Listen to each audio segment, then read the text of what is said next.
e de todas as especialidades. Cardiologista, endócrino, até psiquiatra solicita hemograma. Que a gente vai ver no futuro que a anemia é muito parecido com a depressão, então é um diagnóstico diferencial muito importante. Então vamos começar. Interpretação de hemograma. O que é um hemograma? Alguém aí se habilita a dizer?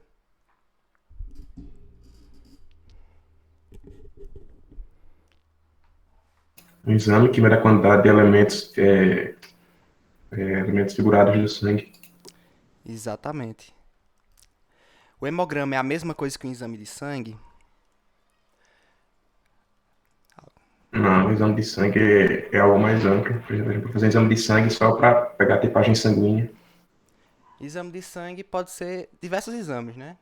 Tem o hemograma, que o hemograma, como você falou, mede os elementos, especialmente as células do sangue, certo? Tem exame de sangue glicemia em jejum, certo? Não é a mesma coisa. Por mais que o hemograma completo, tenha esse nome completo, ele não tem tudo que o sangue pode dizer. Não tem umas células que vocês, uns proteínas que vocês viram agora em conferência. Sistema complemento, dá para dosar? C3, C3A? Dá sim, mas não é no hemograma não. Hormônios, exame de sangue, certo? É um termo muito amplo. Hemograma não é isso. O hemograma é isso aqui. É um, é um conjunto de vários elementos, como acho que foi o David falou, várias células e suas características. A gente tem as células do sangue, os eritrócitos, que é as hemácias, que todo mundo conhece. Características desses eritrócitos. A gente tem a série branca, que é os leucócitos, certo? Dentro dos leucócitos, a gente tem linfócito, monócito, eosinófilo, basófilo, neutrófilo, certo? Que é essa linhagem aqui, ó, que já vou explicar mais porque divide em segmentado, bastonetes, metamielócitos. E a gente tem as plaquetas, que é outro tipo de célula do nosso sangue. E o hemograma vê isso. E o que é o hemograma completo, que a gente tem no nosso nome popular? Hemograma completo é isso aqui, ó. Tá escrito, né? Hemograma completo. Por que esse nome? Porque há muito tempo atrás, quando não existiam os sensores, os leitores, que até o professor Leonardo mostrou na conferência, era tudo no olho. Você pegava a amostra, colocava um campo no microscópio e contava. 1, 2, 3, 4, 5, 6, 7, 8. 4,2 milhões de hemácias. E isso demorava muito tempo. Então, se eu tinha uma demanda de analisar uma anemia, eu ia solicitar um eritrograma, só a série vermelha. Se eu tinha alguma queixa infecciosa, eu ia analisar só o leucograma ou a série branca. E se eu tenho alguma queixa de paciente com disfunção de coagulação, alguma coisa desse tipo, o plaquetograma. O hemograma completo é o conjunto desses três exames, certo?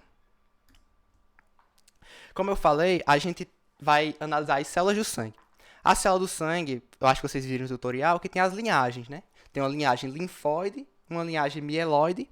Da linhagem mieloide vai dar origem a várias células, certo? Não só células vermelhas, mas também algumas células brancas são de linhagem mieloide. E a linhagem linfóide dá origem somente aos linfócitos, seja B, linfócito T ou célula NK, que é muito parecido com o linfócito T CD8. Então, a gente vai dividir o hemograma e analisar o que é série vermelha, ou seja, os eritrócitos, o que é série branca, certo? São as outras células do sangue, e o que é as plaquetas, certo? Como é que o hemograma, aquela máquina que eu falei para vocês, que revolucionou o hemograma, digamos assim, ele consegue identificar uma célula. Não sei se vocês lembram do Enem, quando vocês estavam estudando, um experimento de Rutherford, que identificou os elétrons e o núcleo, alguma coisa assim. Segue o mesmo princípio, certo? A luz ela bate na célula, onde tem região de citoplasma, ela atravessa numa placa. Isso é só uma das formas, certo? De identificar. Tem outras máquinas que funcionam de outras formas. E quando a luz bate nas estruturas, ela acaba por desviar o seu trajeto e dessa forma consegue meio que como se fosse um raio-x desenhar a célula aqui. Então essa informação ela vai ser passada pro computador e o computador vai identificar mais um neutrófilo. O que acontece? Existem células que as células os leucócitos, que são as células brancas, elas vão se diferenciar entre si, seja em tamanho, seja em quantidade de grânulos, ou seja, vai ter célula que é mais limpa, que vai atravessar muito mais. E vai ter célula que tem muito mais grânulo que essa daqui. Então pouca luz vai chegar aqui, certo? E é assim que a imagem vai ser formada. O computador vai ler assim, ó. Vai ter um gráfico de volume, certo? Ou seja, células maiores vão estar mais para cima, e DF1, que é a complexidade. Então, células mais complexas, com mais grânulos, elas vão estar mais à direita. Então, um eosinófilo é uma célula grande com muitos grânulos, porque ela está mais à direita.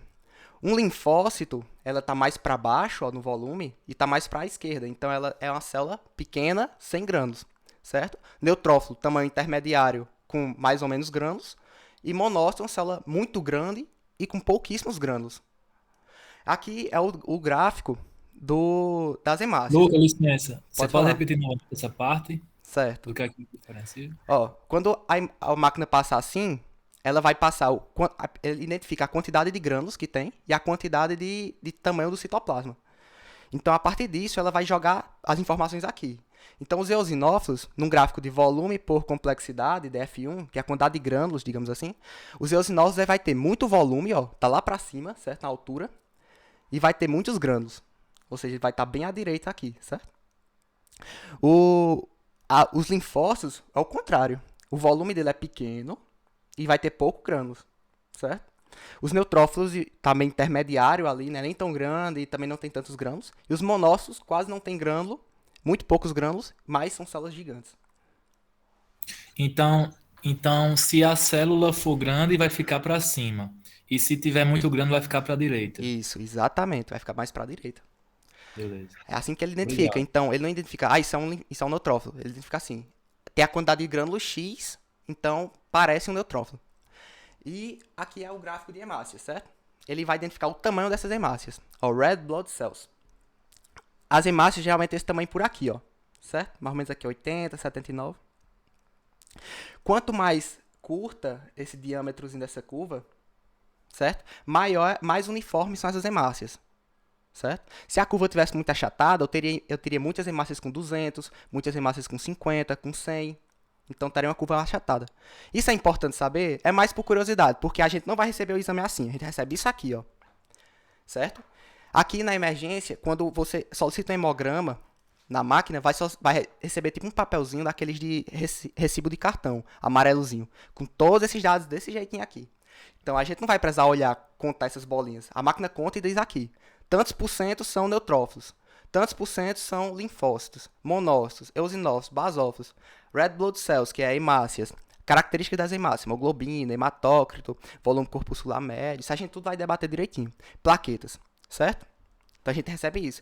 E quando a gente solicita ambulatorialmente, eu acho que todo mundo já pegou um papel desse na vida, é assim. Vai ter a mesma coisa, hemoglobina, quantidade de hemácias, ó, 5,19, hemoglobina 14 e o valor de referência do lado, né? Então, você vai olhando 5,19, tá? Ok. Até achar algo alterado. Então, é mais ou menos assim que a gente interpreta um hemograma, certo? Da mesma forma, dividido em 3 etapas. Eritrograma, que a gente vai analisar a série vermelha.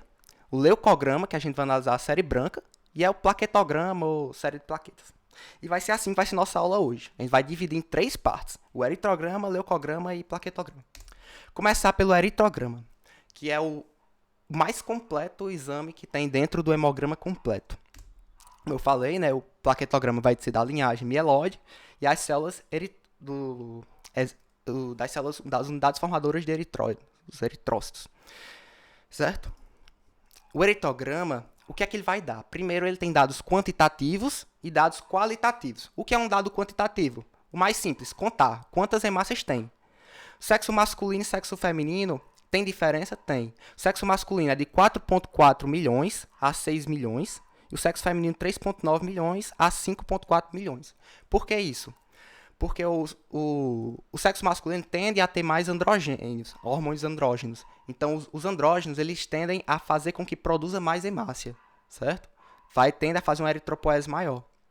E o sexo feminino não, tem menos andrógeno, tem menos hemácia. Da mesma forma, a hemoglobina, seguindo o mesmo raciocínio. Além disso, no sexo feminino, esqueci de falar, mas também tem a questão do ciclo menstrual, que é algo que pode alterar. A mulher ela sangra todos os meses, então ela perde sangue, perde hemácia. A hemoglobina também altera. No sexo masculino é de 14 a 18 e no sexo feminino é de 12 a 16. O valor de hemoglobina abaixo desses valores de referência é uma síndrome chamada anemia, certo? Então, a gente, no eritrograma, a gente vai discutir mais a anemia desse paciente. O hematócrito, o que é? É a concentração de hemácias numa amostra. A gente tem esse tubo de ensaio aqui, ó. Quanto é o hematócrito desse paciente? 45, porque de todo o volume que tem de sangue, 55% é plasma, 1% é essa camada de leucócito e plaqueta, e 45% é exclusivamente hemácias. Então, o sexo masculino é de 40% a 54%, e no sexo feminino é de 38% a 49% é o normal. Vamos imaginar agora uma situação de hematócrito aumentado. É quando ocorre o quê? Quando a gente tem mais hemácias do que o normal, relativamente, né? Se a contagem não mudar. O que é que isso significa? Pode significar desidratação. Se o paciente perde água, que a água está localizada onde? No plasma do sangue. O hematócrito ele vai estar mais concentrado, vai ser um sangue mais concentrado em hemácias. Isso é algo que tem um prognóstico um pouco ruim. Por exemplo, no trauma, o paciente perde muito líquido, ou então numa dengue, por exemplo, tende o hematócrito a elevar, né? Próxima análise que a gente vai analisar a gente saiu já dos dados quantitativos, agora a gente vai para os dados qualitativos. Beleza, a gente tem 4 milhões de hemácias. Mas como é que essa hemácia? Ela é grande, ela é pequena? Quanto de hemoglobina ela tem? Certo? Vamos começar pelo volume corpuscular médio. A hemácia ela pode ser normal, pode ser grande ou pode ser pequena. Isso vai indicar, por exemplo, em várias anemias, elas têm. Vai cursar com formas de hemácias diferentes. Então, vamos ter anemias macrocíticas, que pelo próprio nome diz, as hemácias vão ser grandes quando for observar no microscópio. O próprio aparelho diz, porque lembrar, né? O aparelho ele manda os raios, ele consegue medir o tamanho do citoplasma. E tem as anemias microcíticas, que vão cursar com hemácias pequenas. Certo? E as normocíticas, o paciente ele pode ter anemia com a hemácia de tamanho normal. Uma coisa extremamente importante, agora tem que ter o máximo de atenção. As hemácias, elas tendem a manter uma concentração de hemoglobina constante, certo?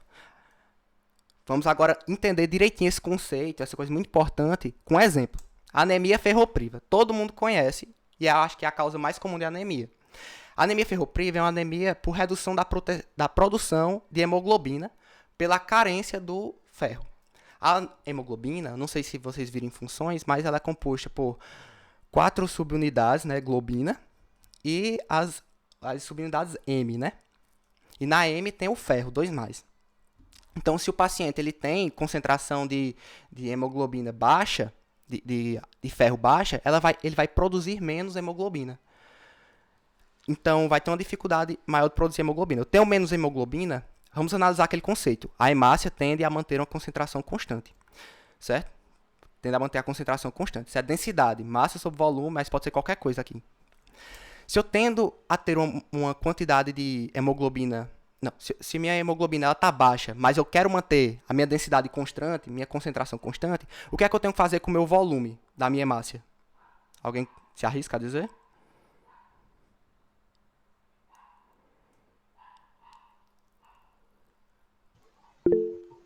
Sérgio colocou aqui diminuir, exatamente. Né? Então, se eu tenho que manter minha concentração constante, eu tenho pouca hemoglobina, eu tenho que diminuir o volume para a concentração manter constante. Então, a anemia ferropriva é uma anemia microcítica, certo? Na verdade, toda anemia, por carência da produção de hemoglobina, não só a anemia ferropriva, ela vai ser uma anemia microcítica, certo? Aqui tem um exemplo mostrando na lâmina. Pera. Repita essa frase aí, a última frase, repita. Toda anemia... por redução na produção de hemoglobina, ou seja, ele vai ter pouca hemoglobina, para compensar, tem que diminuir o volume também para ter a densidade constante. Tá entendendo? Não, isso eu entendi. Foi isso que você tinha dito? Exato. Agora, por último, a última frase. Exato. Certo, obrigado. Porque não só ferro compõe a hemoglobina, pode ter uma deficiência na produção das globinas, certo? Essas coisas subdadas cadeia beta, alfa. No caso, tem uma doença chamada talassemia, que a gente vai discutir já já. Anemia ferropriva. Ó aqui, ó. Qual dessas duas vocês acham, da esquerda ou da direita, é uma anemia ferropriva, ou seja, anemia microcítica, a hemácia pequena? A da direita ou a esquerda?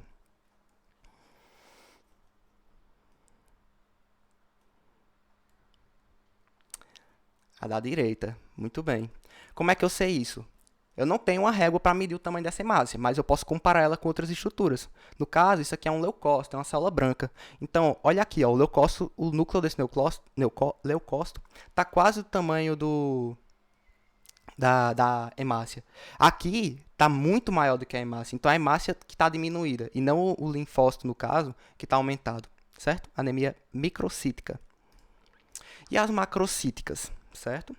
As macrocíticas, as causas dela é por deficiência de vitamina B12, famosa anemia megaloblástica, ácido fólico, álcool, medicamentos, tudo isso pode induzir que as hemácias elas cursem com um tamanho maior.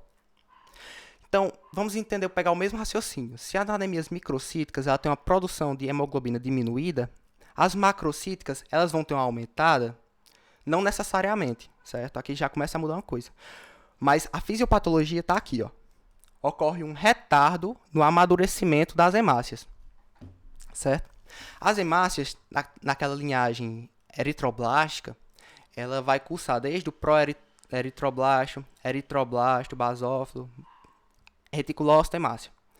Durante todo esse processo, a hemácia está produzindo hemoglobina, certo? Se eu tiver um atraso dessa hemácia, da maturação, a hemoglobina mantendo uma taxa de produção constante, quando a hemácia finalmente chegar no estágio de hemácia, ela vai ter um estoque muito maior de hemoglobina. Então, ela vai tender, pela mesma regra, manter, se ela tiver uma hemoglobina grande, elevada, para eu manter uma concentração constante, o volume da minha hemácia tende a aumentar. Então, todas as anemias que vai ter um retardo no amadurecimento dessa hemácia, seja essas carenciais de vitamina B12, fólico, vai ser uma anemia macrocítica, certo? Deu para entender a macrocítica também? Deu, top. Mas por que essas carências aí deixam mais lento o processo? Você sabe? Especificamente eu não sei, mas talvez eles atuem em alguma coisa, na síntese de alguma coisa. Agradecer. Então vamos... Lucas, você repete, por favor? Repito. Ó, a hemácia, por si só, a gente conhece que ela não tem núcleo, certo? Ela vai todo um processo para perder o seu núcleo. Para produzir hemoglobina, ela só produz em etapas que tem núcleo, porque o núcleo tem o DNA, enfim. Então, se a hemácia está demorando mais a chegar nessa etapa, certo? Durante todo esse tempo ele está produzindo, produzindo. Quando ela chega aqui, ela está com um estoque muito grande de hemoglobina, porque demorou muito tempo produzindo, numa taxa constante de produção. Então, se eu tenho um aumento da minha quantidade de hemoglobina, eu tenho um estoque grande de hemoglobina, para manter a densidade constante, para eu tender a manter essa densidade constante, o volume dessa minha massa tem que ser maior. Por isso que ela é uma anemia macrocítica. Perfeito, entendi. Obrigada. Show. Então, vamos continuar. Ó, voltar para o eritrograma. A gente falou já de quantidade de hemácias, hemoglobina, hematócrito, certo? Volume corpuscular médio, que é o identifica se ela é maior, se ela é uma hemácia grande ou uma hemácia pequena. Falta agora 3 parâmetros para a gente terminar o eritrograma. Que é a hemoglobina corpuscular média e a concentração de hemoglobina corpuscular média e o RDW. Certo? Vamos discutir cada um deles agora. Próximo que eu falei, a gente vai juntar dois, que eles são muito interligados. Que é a hemoglobina corpuscular média e a concentração de hemoglobina corpuscular média. Ele vai indicar... Lembra que eu falei que as hemácias elas tendiam a manter a concentração constante? Só que pode ter um momento que ela não consiga manter essa concentração constante. Então, elas podem ter um momento que elas vão acumular mais hemoglobina ou acumular menos hemoglobina no seu interior, a concentração. Elas vão tender a ficar mais claras, hipocrômicas, baixa cor, ou hipercrômicas, mais escuras, hipercrômicas, certo? Ou pode ser normal, normocrômicas. Então, as anemias normocrômicas são essas aqui. As hipocrômicas é quando ela tem menos hemoglobina pelo volume corpuscular médio, ou seja, está menos concentrada. E as hipercrômicas são esses dois modelos aqui. Detalhe para a anemia falciforme, que eu acho que todo mundo conhece. Ela é uma anemia hipercrômica, certo? Porque ela perde espaço, teoricamente assim, espaço morto. Então, ela está mais concentrada de hemoglobina no seu interior. Anemias hipercrômicas que eu mostrei, ó. Anemia falciforme, primeiramente. As hemácias em formato de foice, né, que a gente conhece, elas são mais escurinhas, note, do que essas aqui, que tem até um centro bem branco aqui, ó. Aqui é bem escurinho. E nas esferocitoses também. Ó, que é bem escurinho, certo? Diferente dessa daqui, que teoricamente é uma hemácia normal. E o RDW? O RDW é a variação do tamanho das hemácias, numa tradução do inglês para o português. O RDW ele pode estar aumentado ou pode estar um RDW normal. No RDW aumentado, a gente vai ter isso aqui, ó, certo? Vai ter hemácia grande, hemácia pequena, hemácia normal. Vai ter uma variação muito grande, sabe? E já no RDW normal, todas as hemácias vão ser iguais. Para que isso é importante? Eu falei para vocês das anemias microcíticas, que a gente tem a deficiência ferropriva, e eu falei uma tal de talassemia, certo? O RDW vai ser crucial para fazer diagnóstico diferencial delas. Eu vou mostrar para vocês agora. Anemia ferropriva versus a anemia da talassemia, certo? Ambas as anemias são microcíticas e hipocrômicas, certo? Porque ela vai diminuir de tamanho de certa forma que não vai conseguir mais manter a concentração igual. Então ela vai começar a liberar com menos concentração. Então elas vão ser hipocrômicas também. E como é que a gente diferencia? Eu falei que é pelo RDW, certo? Ó, a ferropriva vai ter um RDW aumentado, ou seja, as hemácias vão ter tamanhos variados. E a talassemia vai ter um RDW normal, vai ter tamanho normal. Agora, vamos entender o porquê disso para a gente nunca esquecer. Como é que faz o diagnóstico diferencial da anemia ferropriva ou de uma talassemia? Como é que peraí, deixa eu pensar como é que eu explico. O ferro, uma carência de ferro, ele pode alterar durante o dia, né? Durante vários dias, durante semanas, dependendo da alimentação da pessoa. É uma causa mais ambiental. O tempo de vida de uma hemácia é 120 dias. Então, durante 120 dias, vai ter dia que você vai comer só bolacha creme crack com goiabada. E vai ter dia que você vai fazer uma refeição muito forte. Então, vai ter dia que suas hemácias vão crescer normais. E vai ter dia que vai ter um crescimento por pouco ferro. Uma hemácia pequena. Certo? Então, é uma causa ambiental. Então, é uma causa com RDW elevado. Já na talassemia... O que é a talassemia? É uma doença genética. Então, desde o dia que você nascer até o dia que você vai morrer, você vai carregar aquele gene com você. Então, todas as suas hemácias vão ser iguaizinhas. RDW normal. Deu para entender a diferença? Repete, por favor, Lu. Repito. Ó, na ferropriva, vai ter um RDW elevado porque a causa dela é uma causa ambiental. É a quantidade de ferro que tem no seu corpo. Claro que você tem estoque de ferro, mas tipo, pode alterar, sabe? É uma coisa mais que não depende só do seu gene, que seu gene só transcreve de um jeito só. Então vai ter dia que você vai comer melhor, vai ter dia que você vai comer menor, pior.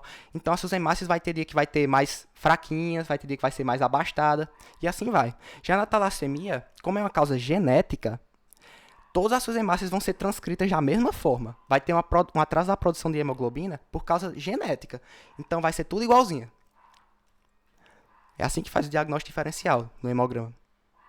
Então a anemia ferropriva é uma microcítica hipocrômica com RDW aumentado. E a talassemia microcítica hipocrômica com RDW normal. Certo? Para finalizar as hemácias, a gente vai discutir agora a forma dessas hemácias. Além disso, a máquina ela pode identificar um sinal de alarme. Bater assim, opa, tem uma hemácia diferente. Tem uma hemácia em formato de lágrima. Tem uma hemácia que está formada parecendo uma pilhazinha de moeda. Então, ele dá esse aviso dizendo, tem algo errado aqui, e pede para o médico ou o biomédico analisar no microscópio manualmente o formato dessa hemácia. Certo? Então a gente tem vários tipos de formatos. Tem tanto formato normal, pequeno, que é a microcítica, grande, macrocítica, formato mais ovalado, hipocrômica e macrocítica também pode existir. Pode ter formato de alvo, esferocítico, que eu mostrei para vocês, que é uma anemia macrocítica, olha como ela é bem mais escura. Essa daqui, a anemia falciforme, todo mundo conhece. Formato de lágrima esquizocítica, quer dizer fragmentado, certo? Esquizofrenia, por exemplo. E formato capacete também. Enfim, tem muitos tipos. E cada um desses tipos tem uma patologia associada. É importante conhecer todos, só se você for hematologista. Porém, pra gente, talvez algumas é mais fácil de entender. Como, por exemplo, já expliquei da falciforme, mas vou explicar outras agora. As hemácias em formato de lágrima. Elas indicam o quê? Indicam uma fibrose na medula óssea, que é onde as hemácias elas são as células sanguíneas, de forma geral, elas vão ser produzidas. Ou uma infiltração na medula óssea, como, por exemplo, um câncer. Então, é como se o espaço para a hemácia sair tivesse tão apertadinho que ela sai, ó, se espremendo. Entendeu? São as hemácias em forma de lágrima. O tumor ele está ocupando aquele espaço, aperta a hemácia e ela sai apertadinha. Próxima hemácia, esquizócito. Certo? Esquizócito, esquizo, quer dizer fragmentada, rasgada. Ó, é frequente em anemias microangiopáticas.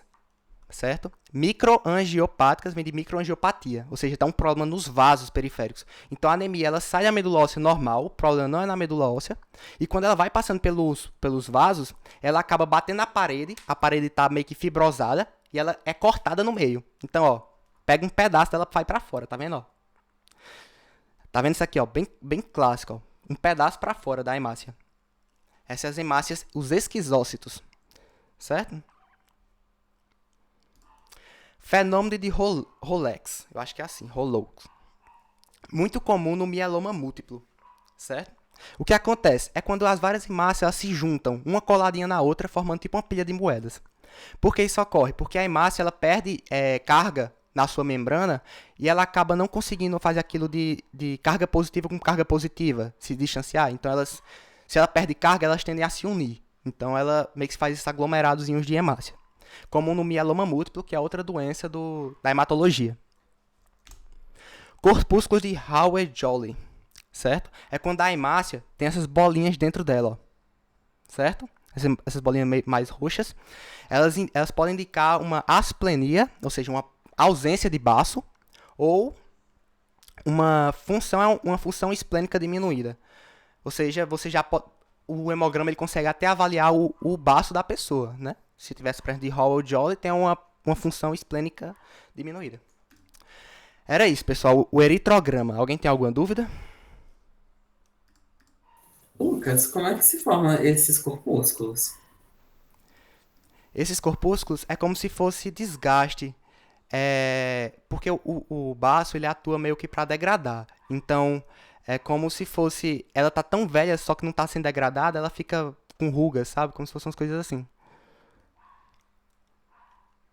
É característico. Mas pode ter que ser uma explicação diferente. Leucograma. Próximo tópico. Esse tópico agora é o mais importante para vocês que estão pagando mecanismo de agressão e defesa. E no final eu vou falar para vocês, nos próximos tutoriais, prestar atenção direitinho como é que... para entender melhor o leucograma. Beleza, leucócitos. Quem são os leucócitos? São as células brancas. A gente falou das células vermelhas, né? Quem são as células brancas? Essas daqui. Por que não macrófago e célula dendrítica? Vocês viram no tutorial de resposta imune inata que essas células elas residem nos tecidos. Então, não está no sangue. Então, a gente não tem como ver no hemograma, que é um exame do sangue. Então, a gente vai analisar basófilo, eosinófilo, neutrófilo, monócito, linfócitos B, linfócitos T e células NK. Certo?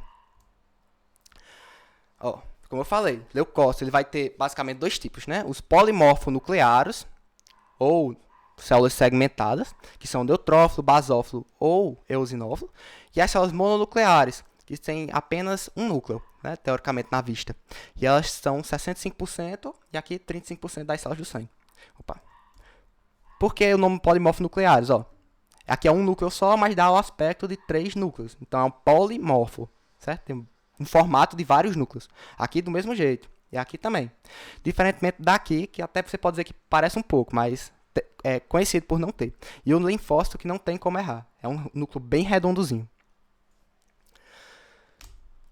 Como eu falei daquela hora, relembrar aqui, essas células são o leucograma, white blood cells, ó, elas são descritas daquela forma, né? Quais são os maiores, quais são os que têm mais grânulos. Enfim, os que têm mais grânulo, ó, são essas bolinhas vermelhas. Ó, o basófilo tem muito grânulo. O eosinófilo também tem, neutrófilo também tem, o monófilo tem muito pouco e o linfócito, ó, limpo, certo? Linfócito aqui, ó, quase nenhum grânulo. Certo? Os white blood cells, ó, aqui. E vamos lá. Começar com os valores de referência, começar dizendo que os valores de referência, por mais que você decore 4.400, você pode encontrar 4.000, pode encontrar vários valores diferentes, porque esses valores podem variar de laboratório para laboratório. Então, qual você vai confiar? No que está lá no seu exame que você pegar, certo? É ele que você vai confiar. E esses são os valores normais para adultos também. Ou seja, crianças, idosos, eles podem ter valores diferentes. Leucócitos, no hemograma da amostra, ele compõe apenas 1%, ó, essa camadazinha. E aqui ainda envolve as plaquetas, certo? Então, são a raridade das células. Os leucócitos, 4.400 a 11.000. Uma baixa de leucócitos é leucopenia. Uma alta de leucócitos, leucocitose. Lembrando que leucócitos são um conjunto de neutrófilos, linfócitos, monócitos, eosinófilos e basófilos, certo? Então, você tem como medir tudo somado ou tudo dividido, certo? Neutrófilos, neutropenia, neutrofilia. Linfócitos, linfopenia, linfocitose. Monócitos, monocitopenia e monocitose. Eosinófilos, eosinopenia e eosinofilia. Basófilos também, basopenia e basofilia, certo? Delas, aqui tem mais, a maioria dos leucócitos são neutrófilos, certo? Depois linfócitos, e esses três aqui são mais raras, mas podem estar presentes em determinadas patologias, como a gente vai discutir já já. Começar pela neutrofilia, que de longe é o mais importante. Por quê? Olha o que a neutrofilia pode ser causada. Principalmente, olha para essa daqui, ó. Infecção bacteriana. Vocês vão ter no módulo, vão estudar a resposta imune à bactéria.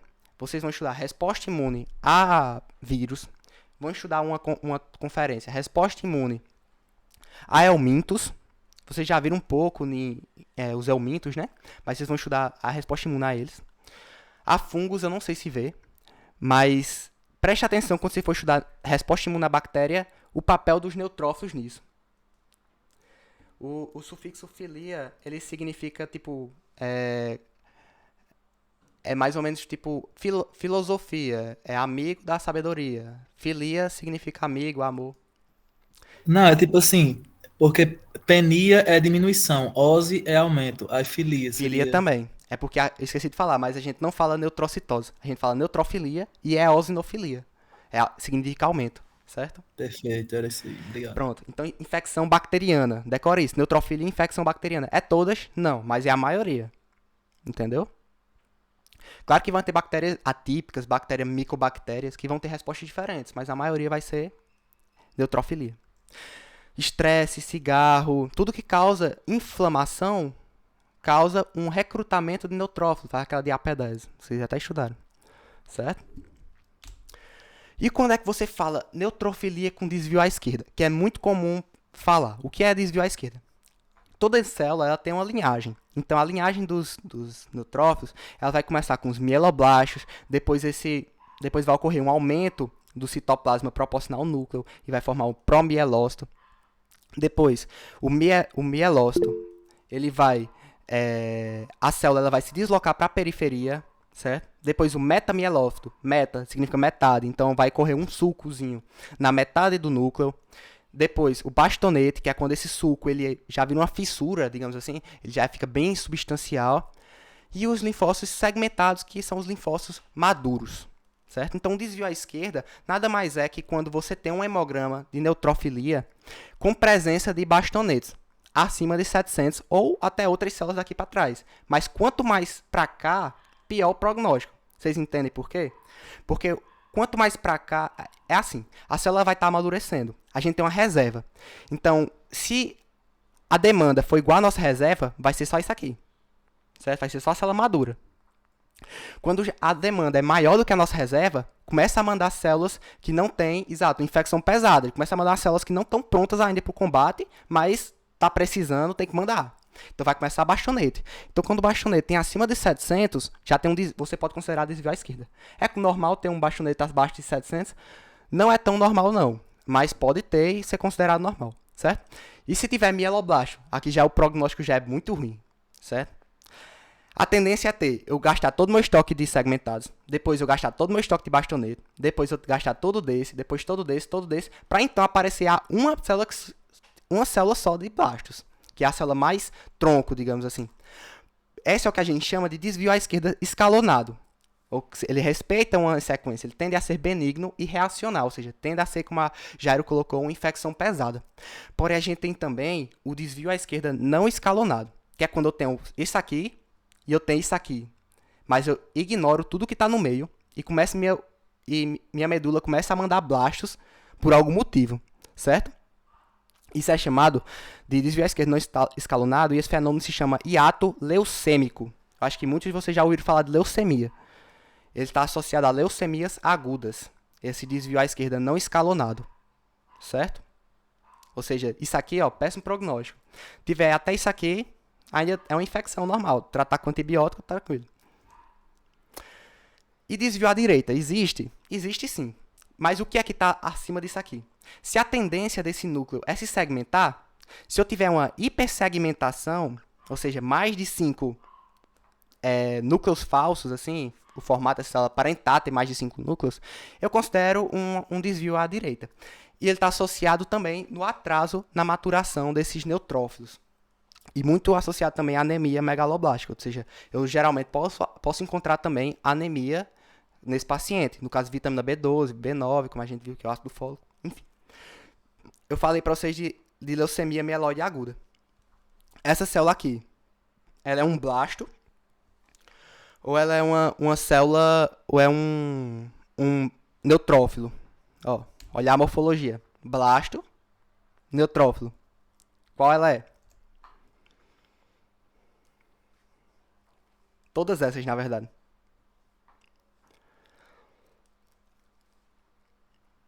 Elas são blastos. Quase tudo blasto. Alguns podemos dizer que até um mieloblasto, né? Que ele tem mais citoplasma. Mas é tudo blasto. Ou seja, o paciente está com a leucemia mieloide aguda. Ele está expulsando daquela medula as células já imaturas pro combate, digamos assim. Isso é um tipo de câncer, né? Reação leucoeritroblástica, certo? Sugestivo de infiltração medular, por exemplo, um tumor ou mielofibrose. A mesma lógica lá das hemácias em lágrima, certo? Vai estar alguma infiltração na minha medula, tomando espaço daquilo, ou seja, eu consigo armazenar menos. Se eu armazeno menos em resposta a uma infecção, eu vou liberar células mais jovens, porque eu não tenho como armazenar elas. Então a gente vai ter a presença tanto de mieloblastos, ó, certo? Ou seja, da linhagem mieloide, a gente vai ter blastos dessa linhagem, ou seja, células redondas, e células segmentadas também. E da linhagem das hemácias, olha essa hemácia daqui como é diferente. Ela não perdeu o núcleo ainda não. É uma hemácia nucleada, é uma hemácia imatura, né? Essa é uma hemácia matura porque ela perdeu o núcleo. Então, tem uma reação leucoeritroblástica, eu tenho tanto leucoblasto quanto eritroblástico, sugestivo de tumor ou mielofibrose. Agora, essa parte aqui é muito importante. Como é que a gente identifica uma infecção bacteriana típica? Até agora, quer dizer, vocês entenderam tudo direitinho? Essa questão das alterações. Não precisa decorar, mas é só para entender, mais ou menos. Pronto, show de bola. Então, vamos agora identificar como é. Você está lá no seu pronto-socorro, o paciente está com a tosse, febre. Vamos identificar se isso é uma pneumonia bacteriana? Vamos analisar. Paciente, ó, leucócito, acima do valor de referência, que é 11.000, certo? 18.400. Ele tem uma leucocitose. Leucocitose é um termo amplo, ou seja, tem um aumento de célula branca. Mas é a custas de quem? Quem é que está aumentado? É neutrófilo, é quem? No caso aqui é neutrófilo. Ou seja, ele tem uma leucocitose à custa de neutrofilia. Percebe, ó? Valor de referência 7.000. Ele tem 15.000 e pouco. O neutrófilo está bem aumentado. Se ele está muito aumentado, vamos observar se tem a produção de células imaturas também. Liberação? Tem. Tem bastões, ó. Então, é um leucocitose às custas de neutrofilia, com desvio à esquerda, certo? Porque tem células imaturas, certo? E células segmentadas são as células maduras. Tem presença de linfócito? Tem, mas está normal, ó. De 11.100 a 3.300. Linfócito, linfócito T, B, NK, normal. Monócitos, tem monocitose também, certo? E olha aqui a presença disso aqui, ó, essa observação. Presença de granulações tóxicas em alguns neutrófilos.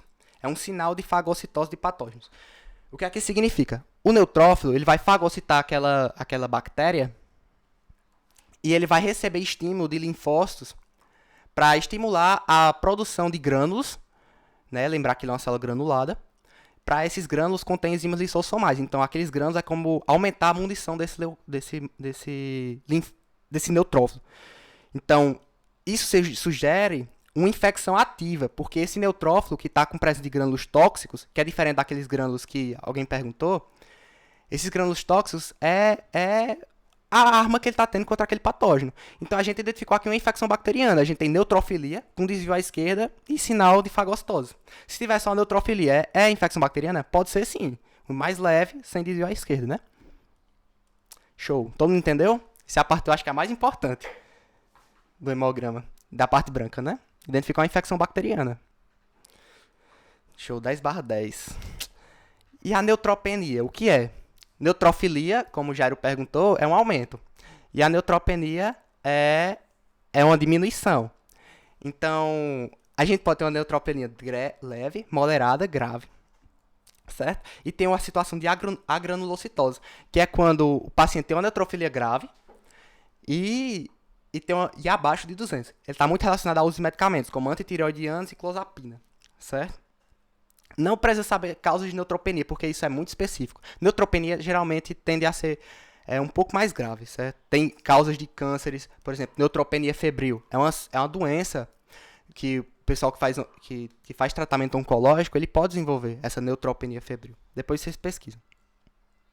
Mas nosso papel no hemograma... Uma coisa também muito importante que eu não falei. Se a gente identificar uma coisa que a gente não sabe, por exemplo, neutropenia grave, e não sabe como identificar mais esse paciente, a gente encaminha, certo? O médico é o hematologista. Linfocitose. Esse é importante demais para a gente entender. Olha aqui, ó. Infecções quem? Virais. Olha o tanto de causa de infecção viral. Bacteriana tem causa de quem? Coqueluche, que quase não existe mais. Por quê? Por causa da vacina, que no Brasil todo mundo toma. Certo? E outras causas, como sífilis, arranhadura do caso, mais ocasionais. Mas... via de regra, assim, no geralzão, infecção com linfocitose, ou seja, o paciente tem clínica de infecção, pode ter febre, pode ter alguma coisa que você suspeite que seja alguma infecção. Se tiver linfocitose, a chance de ser vírus é muito alta, certo? Ó, mononucleose infecciosa pelo vírus Epstein-Barr, citomegalovírus, vírus da herpes, HIV, adenovírus, citomegalovírus, enfim, muitas causas virais podem cursar com linfocitose. HIV cursa com linfocitose? Cursa em estágios iniciais, porque em estágios finais ele cursa com linfopenia, porque o HIV ele vai destruir aquelas células CD4, que são linfócitos, né? Reações de hipersensibilidade, estresse, enfim. Mas o mais importante é isso aqui, ó, infecções virais, certo? Então aqui a gente já começa a ter uma diferença entre como é o padrão do hemograma na infecção bacteriana e como é o padrão do hemograma na infecção viral. Por isso que eu quero trazer para vocês um caso clínico. Você chega tá lá no pronto-socorro, a criança está com febre, está com essas tonsilas palatinas, dor de garganta, linfadenomegalia, que é linfonodos palpáveis. E aí, você está com a dúvida, vai ser uma faringite, uma faringamidalite viral, pela causa do Epstein-Barr, né, mononucleose infecciosa, ou vai ser uma causa bacteriana, Streptococcus pyogenes? Como é que a gente pode diferenciar de forma, assim, rápida? A gente pode solicitar um hemograma para esse paciente. Se o hemograma ele vier com neutrofilia com desvio à esquerda, você acha que é uma causa por Streptococcus pyogenes ou por vírus Epstein-Barr? Neutrofilia com desvio à esquerda. Aí colocaram Streptococcus aqui. É exatamente isso. E qual vai ser minha conduta? Tratar a infecção bacteriana, a gente trata com o quê? Quem sabe? Antibiótico. Antibiótico. Exato. Não é objetivo vocês saberem quais antibióticos você trata. Mas, no caso, é a amoxicilina, que é uma penicilina da classe dos beta-lactâmicos, porque é um estreptococo, certo? Sem clavulanato. Se o paciente... Eu acredito que se o paciente... Ele pode ser por hemófilos também, hemófilos influenza. Hemófilos influenza, só que aí você adiciona clavulanato se ele não responder. Ou penicilina benzatina, certo? O famoso benzetacil. Por que benzetacil você tem que colocar? Para aqueles pacientes que não têm condições de usar por 10 dias. Você vê que o paciente tem uma coisa mais social, mais fragilizada. Ele não usa direito, pode desenvolver resistência bacteriana. E o Streptococcus pyogenes é muito perigoso se permanecer no corpo do indivíduo, porque ele pode causar febre reumática e, consequentemente, problemas valvares. E o paciente pode desenvolver endocardite infecciosa no futuro. Então é muito perigoso, então você tem que tratar direitinho. E linfocitose? Se esse paciente que tiver a boca assim, ele tem causa por mononucleose infecciosa do Epstein-Barr ou Streptococo?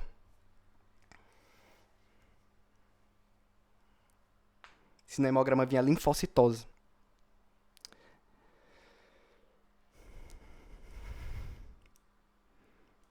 Epstein-Barr é uma causa viral, não é mesmo? A gente viu.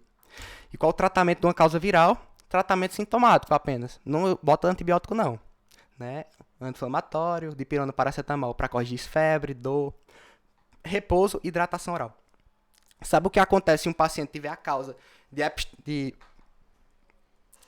faringamidalite viral e der amoxicilina para ele? Acontece isso aqui. Isso é uma reação clássica, que é uma reação eritematosa. O paciente ele desenvolve como se fosse uma alergia àquele medicamento. É muito comum acontecer. Então, é evitar o paciente passar por esse sofrimento, né? Solucionando hemograma e fazendo um bom exame clínico. Lucas, pode repetir esse final, por favor? Sim. Cortou aqui. Essa é uma reação, como se fosse, imagina, como se fosse uma reação alérgica do paciente que tem Epstein-Barr, que tem mononucleose infecciosa, que é o nome da doença, mononucleose infecciosa, e utiliza amoxicilina. Ele tende a ficar assim, ó, a pele coçando e vermelhinha assim. Atendi, obrigado. Nada. Vamos lá. Linfocitose com linfócitos atípicos na mononucleose infecciosa, que a gente debateu agora. Como é que ela aparenta? Isso é uma coisa que eu não falei, mas a máquina ela pode identificar que os linfócitos, assim como as hemácias, são atípicos, pode identificar linfócitos atípicos também. E a característica desses linfócitos atípicos da mononucleose infecciosa, esse linfócito que tem um citoplasma maior do que o normal. O linfócito, ele geralmente o citoplasma é bem pequeno assim, ó. É quase do tamanho do núcleo. Aqui está um citoplasma maior e bem maior do que uma hemácia.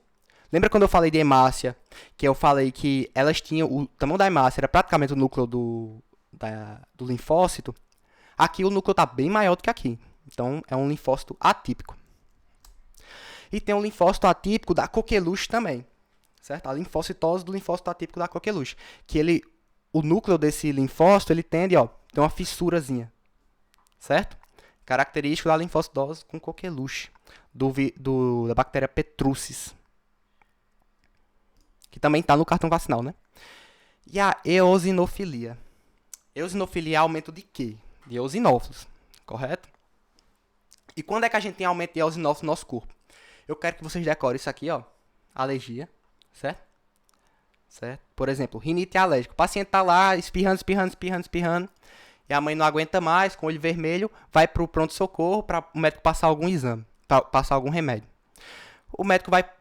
Aquele espirro, saindo catarro do nariz, pode ser diversas causas. Pode ser causa viral, como um rinovírus.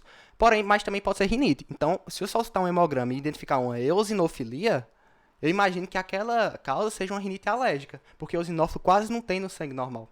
O eosinófilo é essa célula aqui, ó. Que ela é meio avermelhada. Por isso tem o nome, eosina. Outra causa de eosinofilia muito importante, infecções por eumintos. Eu não sei se vocês lembram, mas quando vocês estavam vendo os vermes, tinha um ciclo pulmonar eosinofílico de Loeffler. Não sei se vocês lembram disso.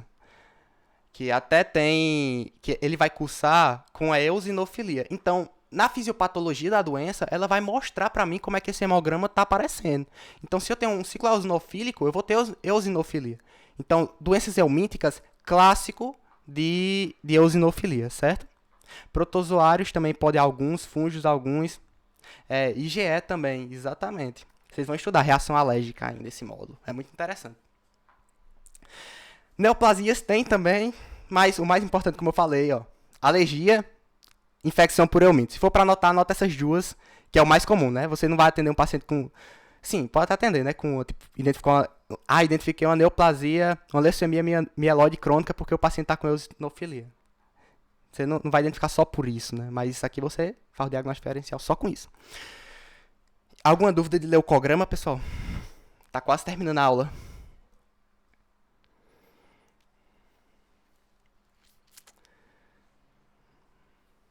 Show, que bom que vocês estão gostando. Então, faltou só a etapa final das células do sangue. A gente tem a série branca, série vermelha e as plaquetas. Quem são essas plaquetas? Vocês já até estudaram no Guyton em distúrbio de coagulação. Plaquetas, né? São essas célulazinhas da linhagem megacariócita. Os megacariócitos têm várias plaquetas e liberam plaquetas isoladas. Então, esse vai ser o objetivo que a gente vai estudar no plaquetograma. O plaquetograma ele pode ter uma trombocitopenia, uma baixa de plaquetas, abaixo de 150 mil, e uma trombocitose, ou uma plaquetocitose, que é uma contagem de plaquetas acima de 450 mil. Isso é importante? A gente tende a achar que isso é muito importante no caso do paciente de sangramento, tá tendo um sangramento espontâneo de mucosa. Por exemplo, o paciente está com dengue. Não sei se vocês já viram aquelas pontinhas vermelhas que ficam na pele da dengue. Pode cursar com plaquetopenia. Mas ele indica sangramento? Não. Isso aqui é o mais importante do plaquetograma para vocês entenderem. É muito curto. A função plaquetária não é vista no hemograma. Certo? O paciente pode ter um plaquetograma normal, mas pode apresentar sangramento de mucosa. O mais importante de função de coagulação no hemograma é o hematócrito. O hematócrito, vocês lembram? Lembrar de novo? É essa taxa aqui, ó, 45%. Que é a quantidade de hemácias proporcional ao plasma. Então, durante um sangramento, o paciente desidrata muito. Então, a concentração tende a aumentar. Isso é um sinal de alarme para a pessoa. O paciente está desidratando. Né? Então, e função de coagulação? Vocês vão ver como. Em função hepática, vai ver tempo de protrombina, tempo de sangramento, vai ver essas coisas. Plaquetograma só serve para dizer que tá bom, tá muito ou tá pouco. Claro que, por exemplo, numa doença infecciosa como a dengue, você vai dosar plaqueta para ficar avaliando também. Mas não é o mais importante. A gente tende a achar que é. Certo? Era isso. Aqui algumas causas de plaquetopenia, que como eu falei, o distúrbio mais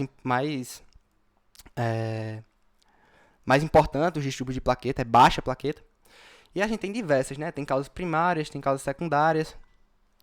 Mas de resto, não precisa saber disso. Muito obrigado, pessoal. Espero que vocês tenham gostado aí da aula. Se alguém tiver alguma dúvida.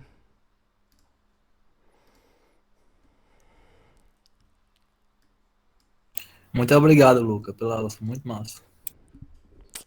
Nada, pessoal. Que bom que vocês gostaram. Depois eu vou passar o slide aí vocês verem como é direitinho a infecção bacteriana.